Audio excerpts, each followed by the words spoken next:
Hi, and welcome to Simply Happy Conversations. I'm Narelle King, and in this Simply Happy Conversation, I'm talking with Donna from the Lifestyle Managers. She offers lifestyle management, professional organising, and relocation services in the Macedon Ranges and surrounds in Victoria, Australia. She shares reasons why people hold on to items and how professional organisers can assist. We discuss items you can recycle in your home and suggest places to recycle in Australia. This conversation is a video recording that you can watch on YouTube. Let's jump into this Simply Happy guest conversation. Welcome to Simply Happy Conversations, a podcast that teaches you how to create a clutter-free, functional, and simply happy life. I'm Narelle King, a professional organiser who supports families with practical steps to simplify their lives and create a more organised home. I'm passionate about supporting neurodivergent families and individuals like myself. Every fortnight, I also share guest conversations with experts passionate about the future of our home, health, and the planet, which will provide you with actionable takeaways to create a more organised and happy life. Today on Simply Happy Conversations, I'm talking with Donna from the Lifestyle Managers. She offers lifestyle management, professional organising and home relocation, and she's based in the Macedon Ranges and does travel to all the surrounds as well. Welcome, Donna. Thanks, Narelle. Happy to be here. Oh, it's so glad to have you and to chat about professional organising and lifestyle management as well. So maybe start and tell us a bit about things that you like to do when you're not working. Oh, when I'm not working. It's hard when you're managing your own business, isn't it? It is. Yeah, when I'm not working and picking up after the kids, I really love to get massages. That's like my one treat for myself. I like the hour where somebody else is taking care of me. So that's my little treat. And is there a particular style of massage? Ooh. It depends on what I've been doing for the week. If I've been doing a lot of decluttering work or home relocations, I need a bit of remedial. But I do like the relaxation probably the most because it just allows me that time to switch off. Yeah, because it is a very involved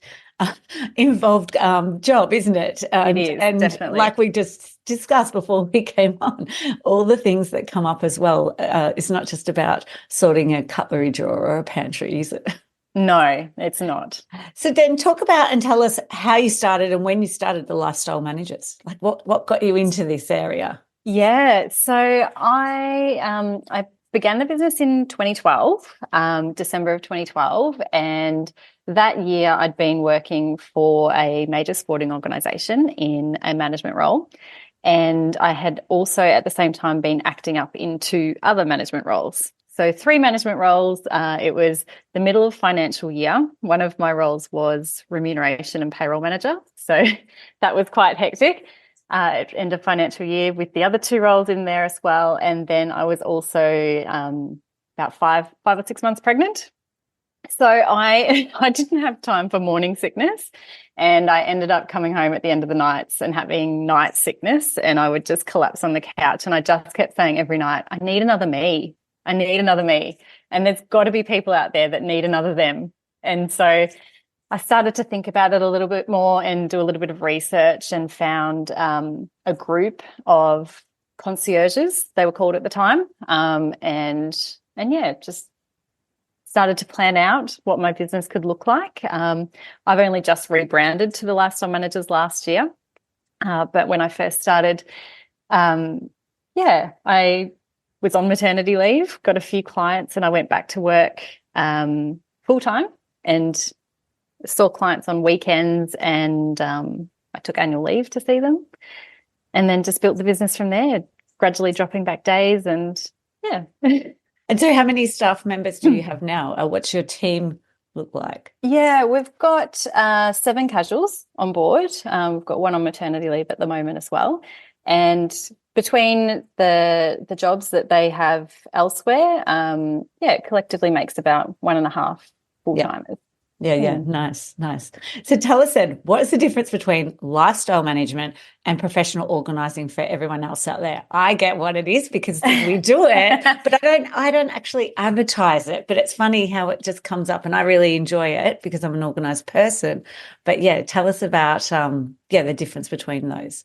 Yeah, so with professional organising, as you know, it's entering the home and working and coaching the client to deal with the things that they have in their home, to make it a more efficient space, a space that works for them and their family, and to just help them organise their life and systemise their life in a way that will work for them moving forward.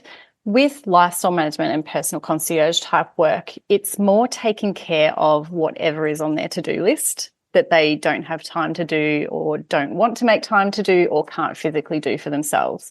So it could be, I need to move house, but I don't have time to organise to have my walls painted, and I need to have this pipe fixed, and I need to pack, and I need to find a removalist, and I need to move to the new place and unpack. So it's organising all of those elements. Or it could be, personal shopping for somebody, doing their Christmas shopping or getting their groceries for the week and unpacking and doing some light housekeeping for them to set them up for the day.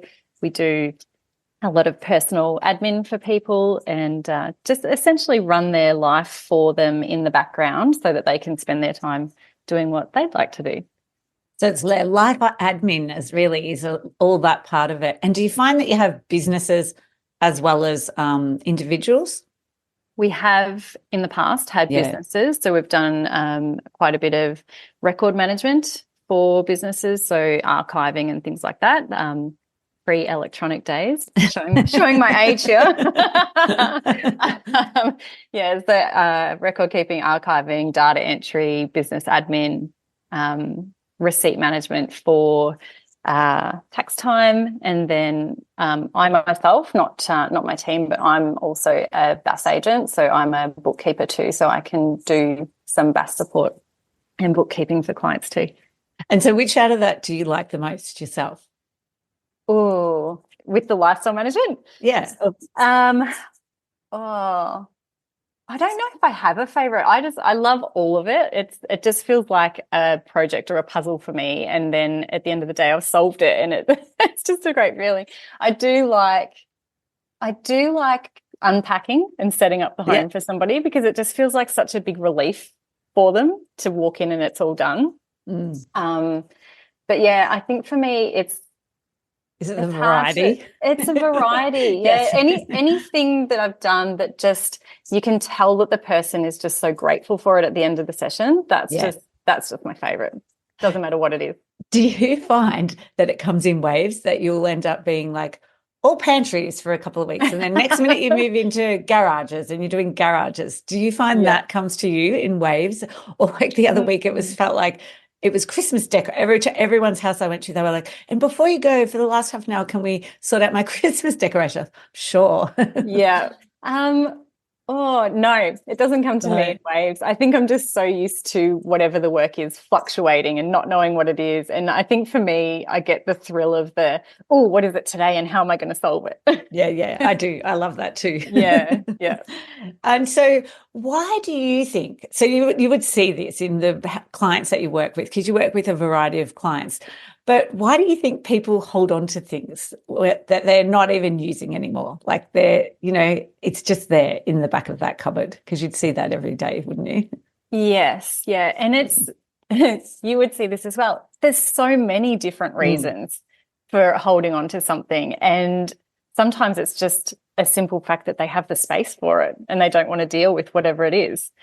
But when you come down to letting go of that item, there's a number of different reasons. There's, an emotional attachment to it. Somebody important to them gave them the item and they just can't bear to pass it on yet. Yeah, or they paid a lot of money for it and they don't want to just let it go.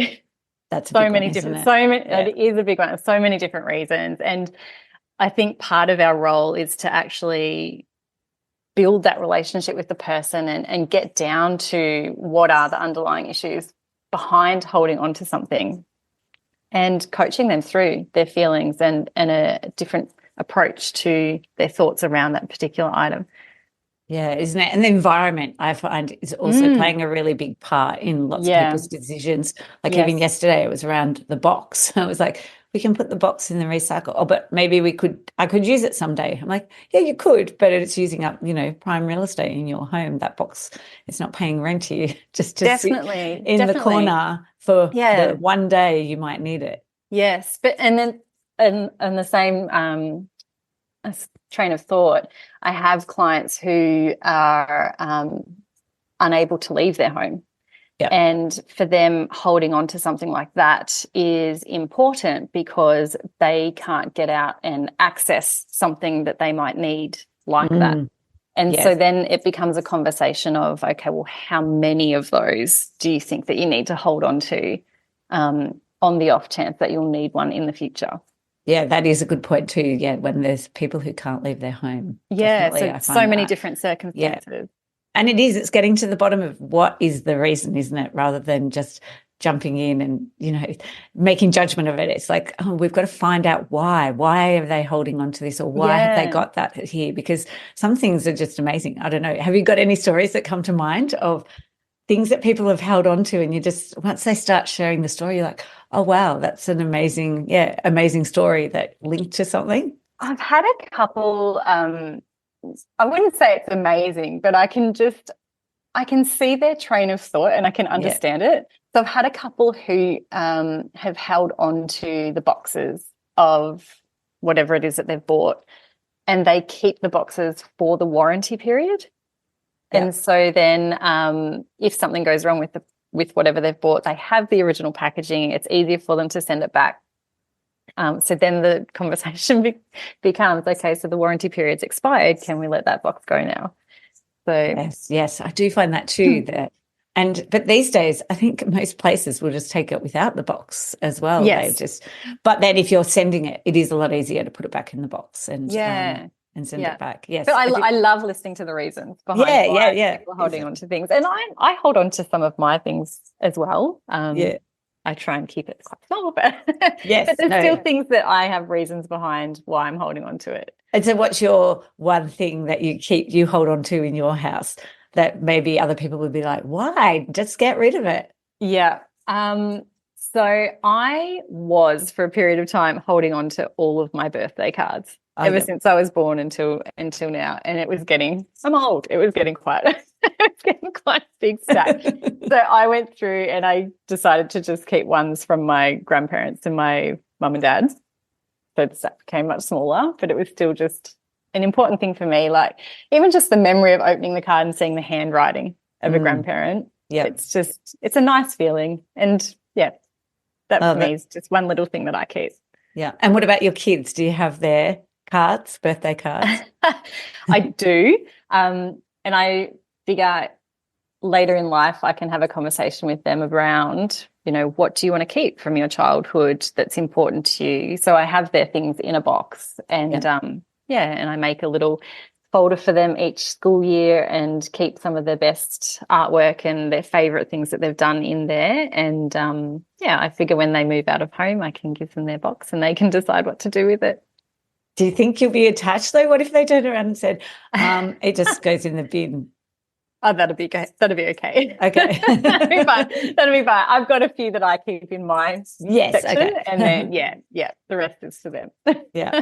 So that leads beautifully into recycling because, it's like how much stuff can we keep in our house? And it's like, how do we preserve those memories that we want to keep? And then what can we do with the items that we don't want or need anymore just to make room in our house and make room in our lives? So what are some of the ways of recycling for you? Because it's going to be different, especially where you live, probably to me, because do you have a hard rubbish that can come and pick up from your place or some of your clients' houses? Yeah. Depending on where the client's based, because we service the Macedon Ranges and surrounds, we can do different shire regions within Melbourne as well, and some of those offer hard rubbish collection. Where I am in the Macedon Ranges, it doesn't have a hard rubbish collection, but we have got a fantastic recycling system and transfer station here in Woodend, and they take bread tags, bottle caps, fabric, e-waste, light globes, you name it, you can pretty much drop it off there. And if you can't drop it off there, there's so many places that take random things that are going into landfill. And I think it's just about doing some research around those different shops and places that take that. Yeah, definitely. Like I know Rebel Sport does sneakers, and they do sports equipment, I think, now as well. I think so, yes. Yeah. And things like old toys can be dropped to Big W. Oh, yeah. And local libraries sometimes collect different things like bread tags and bottle caps and mobile phones and things. Glasses. Oh, yes, Specsavers. Specsavers. Yes. Yeah. Even medicine blister packs. Yep. If you've got a Bloom's chemist or some of the chemist warehouses accept them as well. So, yeah, it's really just being mindful of what you're putting in the hard rubbish bin and just having a think about, is there a different way that I can dispose of this that's more environmentally conscious? Or is there a way that I can reuse this in another way that it wasn't intended for? Yeah, definitely. The Facebook Marketplace is the plan. Yeah. So like one of my things is not to sell people's items for them. I'm happy to show you how to take the photos, how to upload it and do that, but I don't want to take it. But then I'll get items like last week. So I got 3 DVD, Blu-ray and 2 were Blu-ray players, perfect condition. Even still in the box, he had saved the box, but he was like, I don't need them.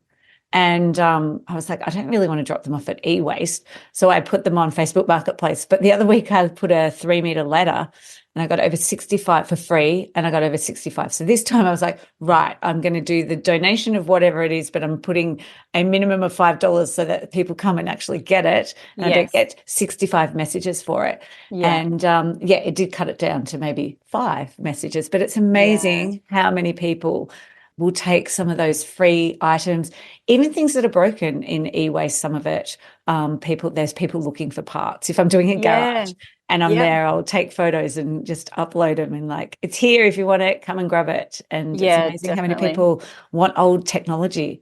Yes, absolutely. And Marketplace on Facebook is a great way of getting rid of things to somebody that may be looking for it. We've got a great Facebook group out here in the Ranges called Macedon Mums Free to a Good Home. And it's such a great idea, and I would recommend other areas start up something like this if it isn't there. But I'm regularly posting things on here from decluttering jobs because the op shops are overwhelmed. Yes.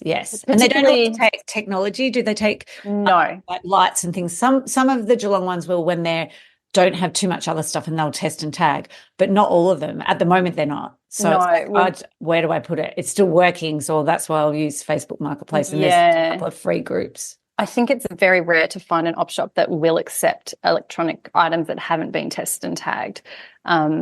So, different avenues for moving those things along is always a good option, but particularly in the lead up, I was listening to one of your other podcasts, particularly in the lead up to Christmas when everybody's doing a big purge and they're dropping to the op shops. December and January, the op shops are really overwhelmed.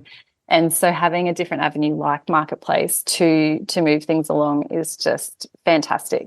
Yeah. Like what I even had, like someone had taps, like the tap handles. They'd use the tap part, but they didn't want the handles anymore. And they're brand new. And I put them on, and this lady, she was just so grateful when she came to pick them up. I was like, I'm just glad that someone else can use them, because they were just going to go in the bin. So I'm so glad. But actually that leads me on. I actually just reopened my own Facebook group just so that I can do that too, because I don't know if you find this, some of my clients won't use Facebook Marketplace because they don't like people coming to their house.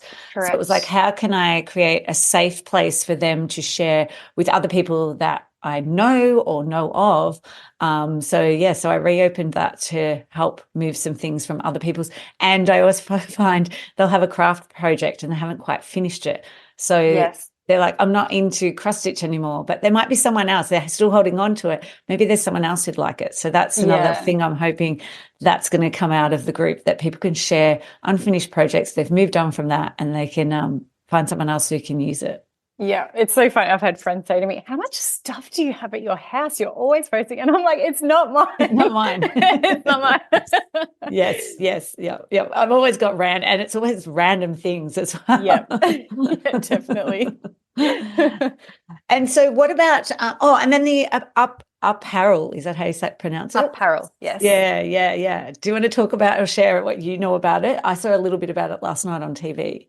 I just know that it's an option for fabric recycling. There is a fee associated with it. So I think we were saying before it's around $35 for a box to send that in. And then you were mentioning about a voucher system that they have as well. So that's definitely a good option if you've got a big bulk of fabric that needs to be sent off. And especially if it's fabric because they go through it and they'll cut zips and buttons and everything like that. And they actually then put the things that still can be used to an op shop. But we can do that part. So we could just send to them, like, the old socks that are missing their pair. There's actually a list on there, which I'll share their website, but there was actually a list on there of items that it was like, oh, that's a good idea. Oh yeah, I hadn't really thought of those things. It was like sewing scraps, hats, your bras, as long as you've taken the wires out of it, socks. They take shoes, linen, fabric mattress protectors, fabric couch covers, and curtains, bathers, swimwear, and wetsuits as well. Yeah, right. And tote bags. You know the tote bags. Oh, yes, yes. That's a good one too. Yeah, because shops won't take them anymore either. So it's just a great way to gather those things and send it in. So it's like it depends on so you have to go to the brand of shop that you want your voucher for, and you click on, and then you order the label, and they give you the label, and then you put it on the box. And now you can actually take it. They used to come to your house and pick it up, but you can actually take it to the post office now. So they've joined with Australia Post as well to amazing, to make it even easier, which is great. Yeah. And I was saying to you before, before Macedon Ranges opened up their fabric recycling at our transfer station, I usually drop to H&M, and they give a voucher at the time. I think it's 5% off or something in their store, and I usually just hand it to somebody that's waiting in line to buy something. But it's a great way as well. You just walk in with your bags and you take it straight into their little area, and they send it off. So that's great. Schools are great, and kinders as well. So I've taken lots of things to them in our local area. Same. Even my kids' high school, it's quite a new school, and I was decluttering a shed, and they put something up there that they needed stuff for the drama. So I took all these photos and sent it to her. There was like an old phone, and there was like a hat stand and things like that. And she was like, oh, I'll take it all, like whatever you can bring, a teapot, like things that they could use in their drama class. So I dropped all of that off to them. So that was great. I don't know, there's local, your local like pet, I don't know if you guys have one. You'd probably have something like wildlife care for animals out near you, and they take, or lost dog shelter near us that takes all the linen and bedding stuff. Yeah, so they typically don't take anything with like a stuffing inside of it. But towels and doona covers and things like that, I can usually drop some to them, and same with the childcare centres, crayons and pencils, and you would have this as well, some clients who keep workbooks or exercise books from the kids that have got blank pages in them, but you've got to stack this big. Yes. So things like that, you can usually check whether the local kinder or daycare wants something like that, or you can find somebody locally that actually takes them overseas to disadvantaged communities and sends them to the schools over there, which is fantastic as well. So that's really great. And I cut you off. You were going to say something else, but Officeworks. I think I was just going to say about the pencils. Which is great. But definitely Officeworks as well. That's a good point. They have quite a lot of things there that you can recycle with. Usually within the entryway, they've got a big recycling bay there. Several different like they do all the ink cartridges as well, and your pens and pencils. That's right, definitely. Mobile phones. And batteries, like you can see that everywhere now, which is great. Batteries at Aldi or at Bunnings. So it's great to see all these businesses getting behind our recycling, the recycling programs. And I don't know, I think it's Victoria-wide, the new, like the bottles and your cans as well. Yeah, which is a fantastic initiative. I don't know about you, but that's one thing that's created a bit more work, that it's like families need now storage solutions to be able to manage it. Yes, definitely. Because it's such a great, it's the container deposit scheme in Victoria. Yeah. That's the official name for anyone listening. And it's such a fantastic way for children to learn about recycling. And we've had to set up different container systems in garages for people. Out in Dad's shed is a good one. Yeah. for collection of cans and bottles. Yeah, and I love it. I think it's fantastic.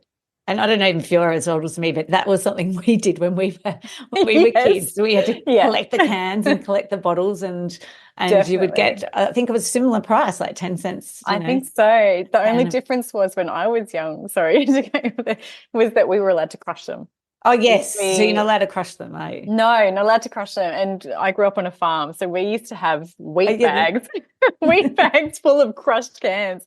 And it was so exciting taking them in, because in my day, $2 was a lot of money. We could get a big bag of lollies for $2. So that was amazing. So I love seeing it. It's like the old is becoming new again. It is. That's what I feel like. I was like, this reminds me of childhood, collecting bottles and cans and seeing kids. I have seen kids picking them up when I've been out and about with their parents, and their mum's like, "What are you doing?" And she's, "I'm just going to grab those cans that are over there so we can take them home with us." So I've seen that everywhere around our area, near the beaches. That's where I see kids grabbing the things. Almost like running to grab it, like that's valuable, that's money. Yeah, but it's such a good discussion as well, because the people are stopping and spending the time to pick up the cans and the bottles. So then it's also around educating them. Well, while you're there, why don't you pick up that wrapper and things like that as well? So definitely. That's a whole nother topic. Thank you so much for your time, Donna, and all your tips. How can people connect with you?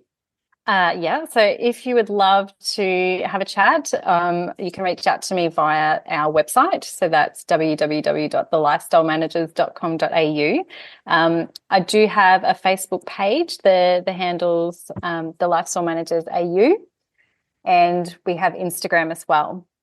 Beautiful. And I will share all those in the show notes as well. So thank you so much. And all the other things that we've chatted about as well. Now I'll have to go back and listen and write them all down, all the different recycling options. Definitely. But thank you so much again, Donna. That's okay. Thank you.